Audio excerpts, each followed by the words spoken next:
On va donc avec toi et ce matin aussi forcément aborder une thématique. Et ce matin, Coach Caps a choisi de nous parler de quoi? Bah, aujourd'hui, la thématique, elle est hyper inspirante, Wow. très Comme d'habitude, hein. intéressante. On parle aujourd'hui des 4 phases du succès. D'accord. Les 4 phases du succès, c'est les différentes étapes véritablement par lesquelles on passe pour arriver vraiment au pinacle, pour arriver Ouais. au sommet de la pyramide. Donc on va partager ces 4 phases-là et franchement, chacun va se retrouver là-dedans. Et l'objectif, c'est qu'à la fin, Chiplo me dise, parmi ces 4 phases-là, où est-ce qu'il se trouve. D'accord. Et ça permettra également aux téléspectateurs aussi de comprendre dans ces 4 phases-là, forcément, il se trouve à un certain endroit et peut-être que j'augmenterai une phase bonus qui va peut-être représenter la 5e phase. D'accord. On est à toi.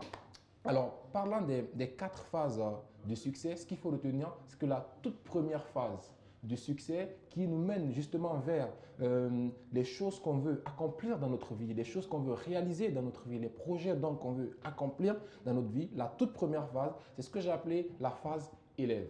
D'accord. Dans la première phase, on est élève. Dans la phase élève, c'est cette phase-là où on est conscient du fait qu'on n'a pas véritablement tout ce qu'il nous faut pour réaliser les projets dont on désire. On sait en ce moment-là qu'on n'a pas ce qu'il nous faut en termes de connaissances. On n'a pas les choses véritablement qu'il nous faut pour aller vers la réussite qu'on désire. Et à cette phase-là, on est dans la modélisation en fait. Dans cette phase, on commence à lire, on est dans l'apprentissage. Vu qu'on ne connaît pas ce qu'on veut réaliser, on commence à lire les livres, on commence à apprendre, on suit des formations, on identifie des bons mentors qui vont nous guider dans le processus, etc., etc. En réalité, à cette phase élève, on est plus dans ce qu'on appelle la modélisation. Et la modélisation, c'est imite, assimile et innove dans les pratiques des personnes qui excellent dans les domaines dans lesquels vous voulez exceller pour que vous aussi, vous puissiez vous retrouver à ces niveaux-là. Et donc, à la phase élève, on devient ce qu'on appelle apprenti. On est dans l'apprentissage. Et comme on le dit ici souvent, l'apprentissage, c'est un apprenti qui est sage. Donc, quelqu'un qui applique ce qu'il apprend. Mais ce qu'il faut retenir, en parlant d'apprentissage, justement, dans cette phase élève-là, je vais partager avec vous ce qu'on appelle les 4 phases d'apprentissage. Quelles sont les 4 phases par lesquelles on passe en fait pour véritablement apprendre? La première phase, en réalité, on ne sait pas qu'on ne sait pas. D'accord. Dans la première phase, on a ce qu'on appelle, on est dans la phase, on est inconsciemment incompétent. Là, on ne sait pas qu'on ne sait pas. Et la deuxième phase vient la phase où maintenant, on sait Qu'on ne sait pas. qu'on ne sait pas.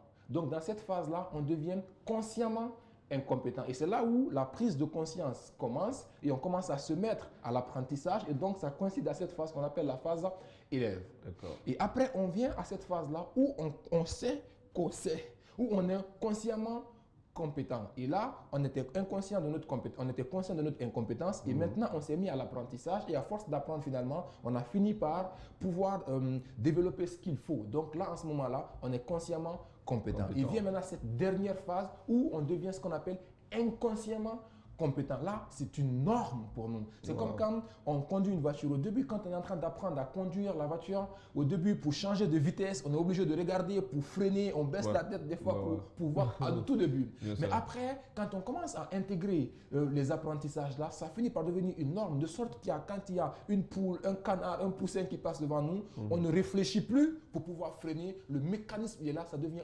automatique, on freine tout de suite et puis là, c'est OK. Donc, on est dans cette phase où on devient inconsciemment compétent.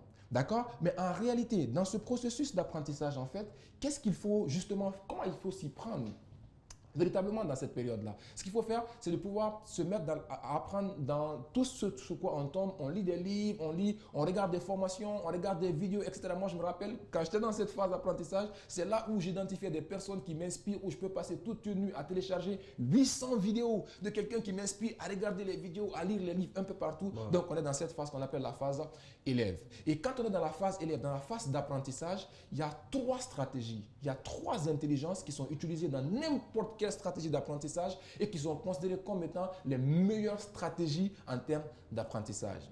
La première stratégie, ça c'est au niveau du cerveau. La deuxième stratégie, c'est au niveau du cœur. Et la troisième stratégie, qui est la troisième forme d'intelligence sollicitée dans n'importe quelle stratégie d'apprentissage, c'est au niveau des intestins. Alors, ce premier niveau qui est au niveau du cerveau qu'on appelle la connaissance, vous savez, quand on connaît mieux que quelqu'un, quand on est plus informé que quelqu'un sur un sujet, on a plus de chances de réussir que cette personne par rapport à ce sujet-là. Et donc, à ce moment-là, on est à la recherche de l'information. C'est la première phase, c'est le premier niveau d'intelligence. Et le second niveau d'intelligence, là, c'est le discernement. Là, ça passe par le cœur. Tout ce que je partage, il y a certains téléspectateurs qui seront d'accord avec ce que je dis, certains ne seront pas d'accord avec ce que je dis. Ceux qui seront d'accord ou pas, en tout cas, chacun ira dans la position qui correspond à ses valeurs, qui correspond donc à ses croyances-là. Et donc, c'est cette phase de discernement. Et à ce niveau-là, il ne s'agit pas d'avoir toutes les informations donc, que je partage là. Parmi toutes ces informations que le coach partage, qu'est-ce que moi j'apprends et qu'est-ce que j'accepte dans les informations qu'il partage. Donc ça devient le discernement et c'est là où ça passe par le cœur. Et donc la troisième phase, là ça passe par les intestins. Donc première phase, première stratégie d'apprentissage, on a l'intelligence, donc on a l'information je veux dire. Deuxième stratégie, le discernement. Et troisième stratégie, c'est le plus important, ce n'est pas l'information que j'ai pu découvrir, c'est pas ce que j'ai accepté dans cette information, mais c'est plutôt ce que j'ai décidé d'appliquer dans ce que je sais. Comme on le dit, hein, le grand but dans la vie, ce n'est pas de savoir, mais c'est de plutôt faire ce qu'on sait devoir faire. Et là, ça passe par les intestins. Vous avez vu? Donc, dans cette première phase qui est la phase élève, c'est comme un enfant à la maison, les parents l'apprennent. On l'amène à l'école pour qu'il apprenne. Donc, il est dans cette phase élève. Première phase du succès. La deuxième phase du succès, alors là, j'appelle ça la phase des rebelles. Là, on devient un rebelle, on devient un pirate. Et c'est là où on commence à ne plus être d'accord avec les pratiques, les méthodes que tout le monde connaît. Là, en ce moment-là, on commence à s'opposer. On construit ce qu'on appelle l'antithèse. On commence à se dire, non, mon mentor là, ce que j'apprends, je ne suis pas tout à fait d'accord. On commence à s'opposer. On commence à contredire. On commence à contredire. Ça ressemble beaucoup plus à la phase de l'adolescent. Vous savez, dans la phase adolescente, c'est là où on commence à construire véritablement sa propre identité. C'est là où on n'est pas tout à fait d'accord avec nos parents. On se dit qu'on a beaucoup appris, on est le roi de la terre, on connaît tout, on connaît tout. Donc, en ce moment-là, on s'oppose à nos mentors, on s'oppose aux pratiques qui existent. Là, on cherche à se différencier. On cherche à devenir quelqu'un d'unique. Et c'est là où de meilleur. Et c'est là où, dans la modélisation, imite, assimile, à ce deuxième niveau de la phase rebelle, on commence à innover dans les pratiques qu'on a pu apprendre. On cherche à faire la différence. On n'est plus d'accord avec nos mentors. On commence... Pour nous, on est le plus intelligent du monde à cette deuxième phase-là. Et puis vient ce qu'on appelle la troisième phase. Et dans cette troisième phase, donc je disais, la première phase, on est dans la phase élève. La deuxième phase, on est dans la phase rebelle, donc la phase adolescent où on est pirate. Donc la troisième phase, on commence à gagner en maturité. Dans la troisième phase, on devient ce qu'on appelle adulte. Et là, en ce moment-là, notre préoccupation, ce n'est plus que les gens nous reconnaissent. Ce n'est plus qu'on soit vu par tout le monde, acclamé par tout le monde, être par tous ceux, se quereller avec tout le monde. Mais cette fois-ci, le plus important, c'est l'impact qu'on a sur les gens. C'est la transformation qu'on opère. C'est les choses qu'on réussit à réaliser. Et donc, à cette phase-là, on devient adulte. Et la quatrième phase, cette fois-ci, là, c'est la phase la plus importante. Et là, c'est la phase où on devient une référence. Dans cette phase, on devient ce qu'on appelle un leader. C'est à cette phase-là que tout le monde veut nous abattre. Tout le monde veut nous copier. Tout le monde veut réussir à faire ce qu'on fait. S'il y a un exemple très pratique d'une entreprise qui matérialise ça aujourd'hui, c'est comme quand vous prenez Adafo Média. Quand vous prenez Espace, ça devient, on dit souvent, même quand les génériques, les spots passent, on dit c'est la radio-école. Donc vous devenez une école, vous devenez une référence, vous devenez celui que tout le monde veut abattre. Et à cette phase de référence-là, la phase du leader, c'est la phase où on va doucement, on regarde là où on pose les pas, on fait attention parce qu'en ce moment-là, tous les yeux sont rivés vers vous. Tout le monde veut que vous commettez une petite erreur et tout le monde est attentif à l'erreur que vous commettez pour pouvoir profiter de ça, pour vous taper. C'est pourquoi, dans cette phase, en ce moment-là, on est plus ouvert. Et là, on est plus préoccupé par ce qu'on a fait. On n'est plus préoccupé par convaincre les gens. On a déjà convaincu les gens. On est déjà une référence. On n'a plus besoin de prouver. Les gens nous suivent parce qu'on est la référence. Donc, tout le monde parle de ça et l'effet de masse, ça atteint la conscience collective. Donc, tout le monde parle à ce moment-là de ce succès-là, de la référence. Et donc, à ce niveau, notre préoccupation majeure, c'est plus ce qu'on va bâtir, ce qu'on va laisser derrière nous, l'héritage qu'on va laisser. Là, en ce moment-là, on est plus focalisé sur la construction, sur préparer la relève, permettre aux gens de pouvoir mieux mieux se construire. Donc à ce moment-là, on est dans cette dynamique-là de construire ce qu'on appelle une légende. Après nous, quand on ne va plus exister, est-ce que notre entreprise, est-ce que ce qu'on a pu bâtir va continuer à demeurer même après notre existence? Là, on cherche à ce moment-là à vivre au-delà de notre existence. C'est comme quand on prend Nelson Mandela, n'est-ce pas? Donc, c'est des gens aujourd'hui qui ont atteint un certain niveau où même après 300 ans, les gens vont parler d'eux. Et donc, pour la simple raison qu'à ce moment-là, on est dans la construction, on construit l'héritage. Et c'est là où on passe vers la 5e phase et là, on devient ce qu'on appelle une légende. Là, en ce moment-là, c'est le pinacle en fait, on est au sommet du sommet, on inspire tout le monde, on parle de nous, qu'on soit là, qu'on soit pas là. Et justement, ça nous permet d'aller tout simplement vers ces différentes phases qui nous permettent d'aller vers le succès. Alors, ma question maintenant pour Chiplo. Alors, parmi ces différentes phases, dans laquelle des phases aujourd'hui tu te retrouves? Est-ce la phase élève? Est-ce la phase adolescente, c'est-à-dire la phase rebelle, la phase pirate, ou est-ce la phase adulte, ou est-ce la phase leader, la référence? Bon, j'aime bien tout ce qui est modestie. J'aime pas trop parler de moi, c'est vrai. Mais si je dois me classer dans une phase là, je dirais beaucoup plus la phase adulte. La phase adulte, tendant vers la phase leader. Et je ne me mettrai pas carrément dans la phase leader, mais je tends vers ça, je dirais. Donc la phase adulte. D'habitude, c'est Chiplo qui pose les questions, mais aujourd'hui, je me mets à la place de Chiplo. Il n'y a pas de souci. Pour lui poser les questions. Donc, évidemment, la phase adulte. Et personnellement, quand j'observe de très près, je sens également aujourd'hui que je suis dans la phase adulte. J'ai dépassé cette phase élève où, honnêtement, Chiplo, 800 vidéos d'une seule personne, des livres, lire partout, apprendre partout, acheter des formations partout pour pouvoir développer cette compétence-là. Et après, arriver à la phase adolescente, je me rappelle, je ne me comprenais plus avec mon mentor. Pour moi, j'étais plus d'accord avec ses pratiques. Je me disais, je suis le plus intelligent du monde et ça arrive quelque part à tout le monde. Et aujourd'hui, c'est la phase adulte où plus besoin que tout le monde soit d'accord avec toi, plus besoin d'impressionner des gens, on est plus préoccupé aujourd'hui par l'impact qu'on laisse. Justement, ce n'est plus les méthodes, forcément, telle a raison, telle n'a pas raison. Ce n'est pas copier une méthode ou ne pas copier une méthode. Qu'est-ce que je peux partager de cette méthode qui me sert et qui peut permettre également aux autres de pouvoir réussir également. Ce qui impacte positivement. Ce qui impacte positivement sa propre vie et qui impacte beaucoup plus également la vie des personnes qui sont autour de soi. C'est parce que tout simplement, c'est l'impact qu'on a sur les autres et cet impact-là que les gens retiennent de nous. Ce qui fait que les gens vont se souvenir de Chiplo, c'est justement ce souvenir positif que Chiplo va laisser des téléspectateurs, de espaces qui feront que ces gens-là se souviendront de Chiplo. Donc, de l'impact qu'il va pouvoir laisser sur ces gens-là. Donc, ça nous permet véritablement d'aller vers ce qu'on appelle ces 4 phases qui nous mènent vers le succès. Donc, je répète, la première phase, c'est la phase élève. La deuxième phase, c'est la phase de l'adolescent, la phase du rebelle. Donc, la phase, si vous voulez, du pirate. Et la troisième phase, c'est la phase de l'adulte.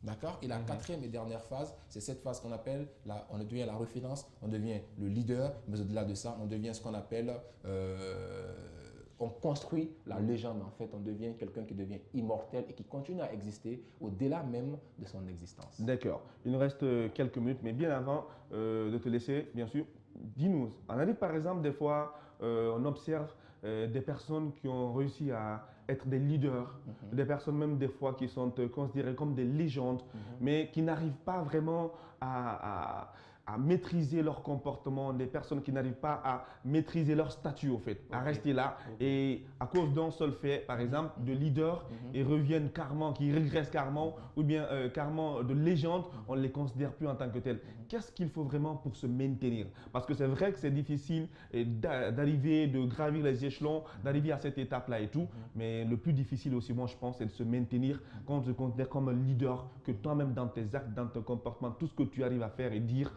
ça soit tel au fait. C'est quoi le problème? On arrive des footballeurs, des leaders, des présidents, des gens qui arrivent au sommet là, mais d'un seul clic, on voit, ils se deviennent là.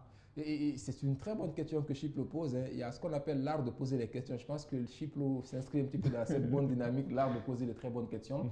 Alors, il est d'abord important de comprendre c'est quoi une légende.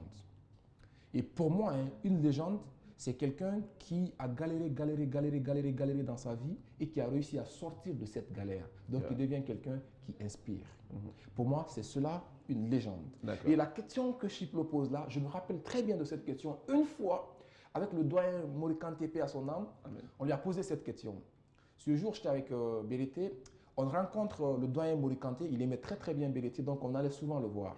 Et donc, ce jour, il dit, s'il y a une question que je vous pose, il dit, aujourd'hui, vous êtes jeune, vous aspirez au succès, vous voulez grandir. Pour vous, aujourd'hui, le plus difficile, c'est de conquérir le succès. Il dit, le plus difficile dans la vie d'un homme, ce n'est pas forcément dans sa carrière de bâtir le succès, mais c'est de pouvoir se maintenir au succès. Parce qu'au début, on ne te considère pas grand. On ne te considère pas, les obstacles que tu as sur le chemin ne sont pas aussi élevés que tu peux l'imaginer malgré que tu en traverses. Il dit, mais dès que tu es au sommet, tu es vu de tout le monde, tu es celui que tout le monde veut détrôner et en ce moment-là, tu fais la belle vie, l'argent est là, tu es une célébrité, tu es convoité par tout le monde te cherche au point que si tu ne fais pas attention, tu penses que tu deviens un demi-dieu. Parce que tout le monde te vénère, tu as tout à ta portée, tu vois la foule à ton niveau. Pour toi, c'est fini en fait.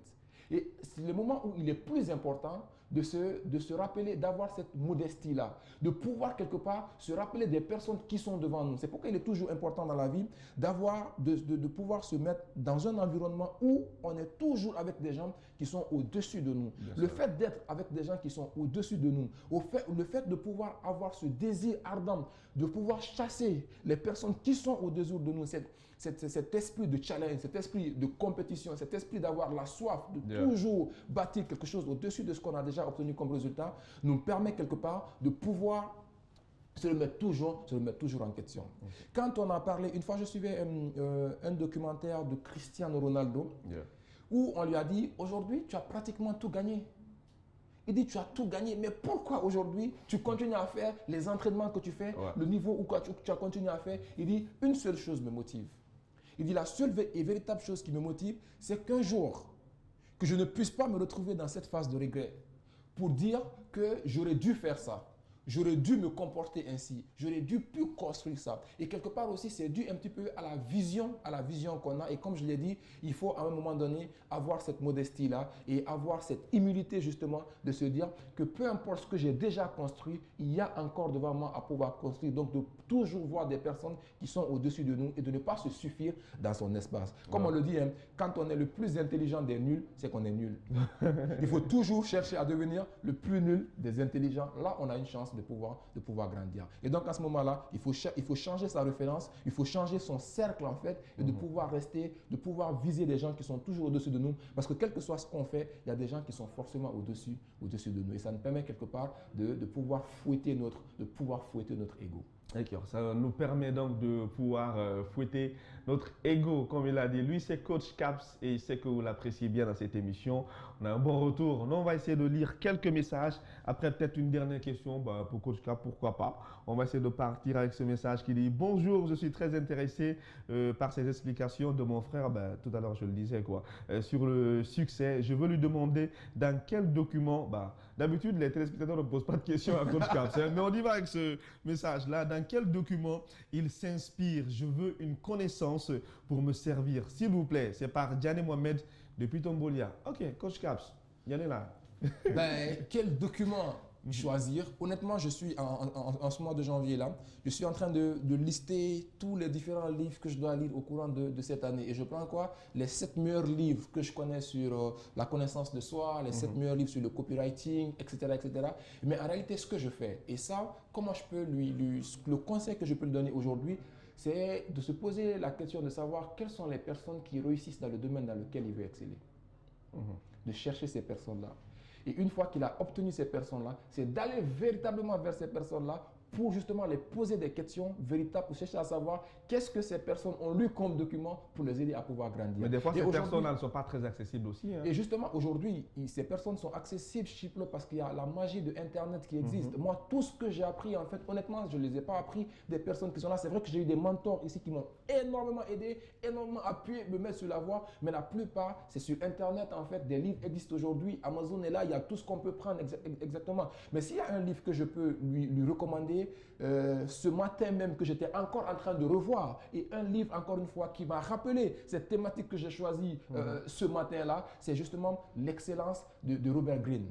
D'accord. L'excellence, le livre L'excellence de Robert Greene. C'est vraiment un livre de développement personnel, mais qui n'est pas beaucoup plus assimilé aux autres livres de développement personnel où on te promet tout au monde. C'est vraiment une démarche beaucoup plus scientifique, beaucoup plus réaliste qui te guide en fait vers ça. Mais s'il y a un autre conseil que je peux lui donner en termes de lecture, c'est qu'il aille chercher véritablement des livres sur la connaissance de soi. Parce que c'est le socle, c'est la fondation. Si tu te connais, tu pourras être orienté par rapport à tout ce que tu fais.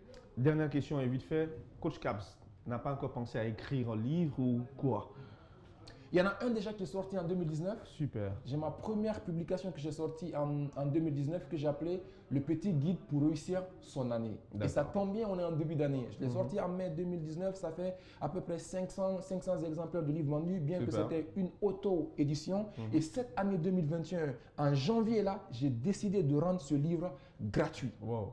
Je l'ai rendu gratuit et ceux qui le veulent, aujourd'hui, tout ce que vous avez à faire, c'est de m'amener un SMS par rapport via mon numéro de téléphone, que ce soit WhatsApp ou que ce soit en SMS physique, que vous m'amenez. Moi, je vous amène le lien et vous pourrez aller télécharger le livre sur la plateforme. Le petit guide pour réussir son année. Et il y a un deuxième qui arrive cette année. Ça sera super. Pas de souci. Vite fait, on laisse les coordonnées de Coach Caps.